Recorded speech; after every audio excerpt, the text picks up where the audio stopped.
কুমিল্লার এক আপা, উনি প্রবাসে থাকে।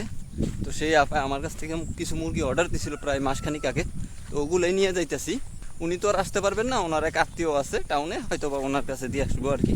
বোয়াদ্দার হাট, হ্যাঁ ওরকমই তো নাম শুনলাম আর কি। আল্লাহর নামে গাড়িতে তো উঠছি, গাড়িওয়ালা একটু কাহিনী করছিল, মানে এই বক্সটা নিতে চাই না, এই জন্য কোলে নিয়ে বসে আছি। আচ্ছা যাই হোক, পৌঁছানোর পর মোটামুটি নিজের একটু অস্থির অস্থির ফিল লাগছিল। অস্থির বলতে মানে অসুস্থ টাইপের।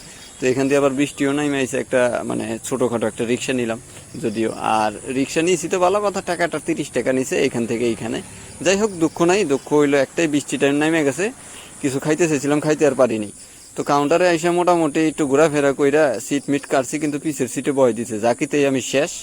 আচ্ছা যাই হোক, আবার বৃষ্টি আসাতে একটা জিনিস ভালো হয়েছে, শরীরটা অসুস্থ লাগছিল, সেটা সুস্থ হয়ে গেছে। আর আমাদের যে লোকাল বাজার রোয়াজার হাট বাজার, সেখানে আসলাম, আইসা দেখি যে মোটামুটি মুরগি ভালোই উঠছিল।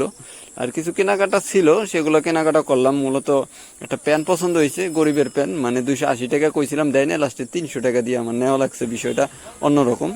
গরুর হাট বাজারে এই যে পত্রিকা দেখতেছেন, মানে ব্যানার ট্যানার এগুলা, ইলেকশন হয়েছে কিছুদিন আগে, যদিও সরি ইলেকশন হবে আর কি। এই জন্য আসার সময় চিন্তা ভাবনা করলাম কিছু বাজার করি। 1500 টাকা নিয়ে গেছিলাম, মনে হয় আর 300 টাকার মতো আছে। এখানে 1200 টাকার বাজার কে বলবো। শুটকির কেজি 1200 টাকা চাইছে, সেখানে 1000 টাকা ঠেলে নিলাম। তো 1 কেজি তো নেওয়ার সামর্থ্য নেই, 300 গ্রাম নিচে, এটা দিয়ে মোটামুটি মাসখানিক চলবো, মাঝে মধ্যে খাইলেও। তো যেহেতু আমি আর আমার মা খাই একসাথে, তো 2জন মানুষ তো হয়ে যাবো। তো আজকের ভিডিও এই পর্যন্তই। সবাই সুস্থ থাকেন, ভালো থাকেন, আল্লাহ হাফেজ, আসসালামু আলাইকুম।